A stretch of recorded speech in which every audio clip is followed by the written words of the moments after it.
A paz de Cristo Jesus para todos.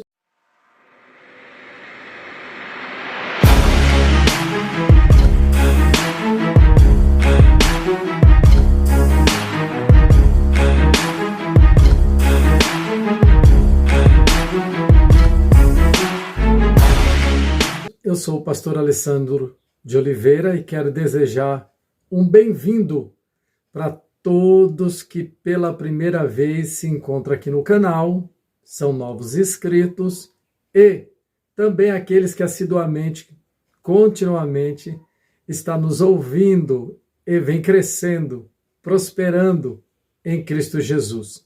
Que Deus libere respostas poderosas, das mais copiosas bênçãos sejam manifestadas na vida de cada um de vocês. E a temática de hoje é acerca de: um cristão pode casar mais de uma vez? Ou, depois que morre e ressuscita, este cristão dá continuidade ao seu lance matrimonial ou conjugal? Existem outras perguntas que são feitas, por exemplo, se o cristão pode casar mais de uma vez, na eternidade, com quem permanecerá tal cristão?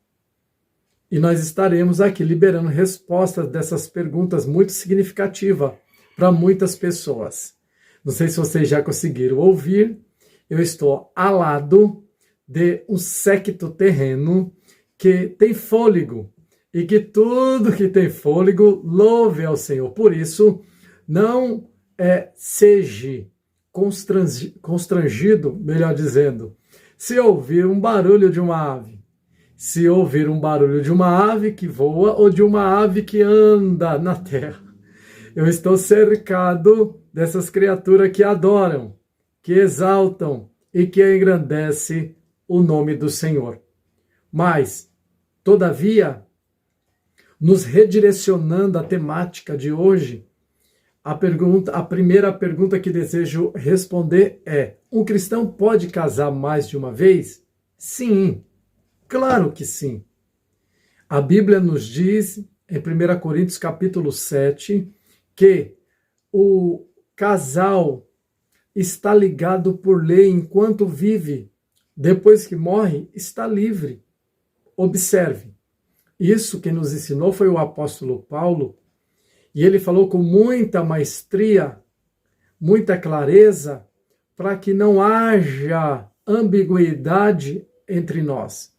Então, a resposta que eu dou é que sim, um cristão pode, com certeza, casar mais de uma vez, desde que este mesmo perdeu o seu cônjuge, quer seja ele homem ou quer seja ele mulher, quer seja ele macho, quer seja ele fêmea, desde que um dos percam o mesmo, acabam se encontrando livre para contrair outro matrimônio. Observe, dentre essas perguntas, ora feita, nós encontramos também aqueles que fazem corriqueiramente a nós. Se um cristão pode casar mais de uma vez, depois da morte, depois de ressurgir, depois de ressuscitar, com quem este permanecerá? Essa é uma das perguntas que fizeram para Jesus. Lá em Mateus, capítulo de número 22, versículo de número 23, nos diz: no mesmo dia chegaram junto dele os saduceus, que dizem não haver ressurreição, e o interrogaram, dizendo: Mestre, Moisés disse, se morrer alguém, não tendo filhos, casará o seu irmão com a mulher dele e suscitará descendência a seu irmão? Ora, houve entre nós 7 irmãos, e o primeiro, tendo casado, morreu, e não tendo descendência, melhor dizendo, deixou sua mulher a seu irmão, de sorte, segundo, terceiro até o 7º. Por fim, depois de todos, morreu também a mulher. Portanto, na ressurreição, de qual dos 7 será a mulher, visto que todos a possuíram? Observe, já tratamos essa temática dentro do contexto, do ponto de vista literal.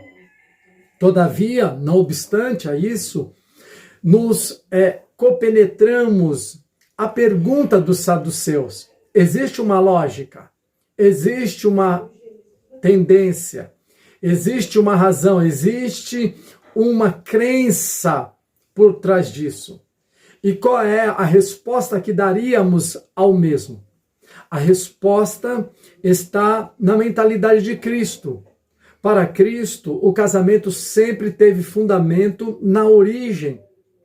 E como em outros conteúdos que já postamos aqui na plataforma, e já trabalhamos a revelação de que, quando viemos à Terra, a panela que assim o veio, não veio sem tampa. Observe, a mesma que pode ser dada ou dirigida ao saduceu é que a mesma ou o mesmo, independente o sexo, possuirá após a ressurreição aquela que é desde a origem, ou aquele que é desde a origem. Este, a princípio, é a primeira resposta. Por quê? Porque seremos como os anjos. Teremos essa parceria oriunda e fundamentalizada desde a origem. Então, a resposta clara e objetiva é que o mesmo deva permanecer com aquele ou aquela que é desde a origem. Deus não é Deus de confusão. Deus não é Deus de embaraço. Por isso, fique tranquila. Se você já casou mais de uma vez e é feliz no casamento atual e é salvo em Cristo Jesus, após a morte e a ressurreição em Cristo, o que vai permanecer contigo é o que é desde a origem. No capítulo 19 de Mateus, você vai observar que Jesus tem um pensamento formado. Qual é o pensamento de Cristo? É que a instituição original permanece. Porque quando em outro contexto as pessoas perguntam acerca do divórcio e traz como referência Moisés, o texto sagrado nos diz que Jesus responde para ele, desde o princípio ou no princípio, não é assim. Então, qual é a matriz do pensamento de Cristo? A origem. Então, o que deve permanecer após a ressurreição com esta mulher é o homem que Deus tem separado desde a origem. E essa é uma das perguntas que as pessoas nos fazem. Por isso, só você que crê, escreva aqui embaixo. Eu creio que o plano de Deus é perfeito para a minha vida. E nisto, estamos de acordo, segundo as Escrituras Sagradas. Por isso, fiquem todos na paz e até o próximo conteúdo em Cristo Jesus. Amém.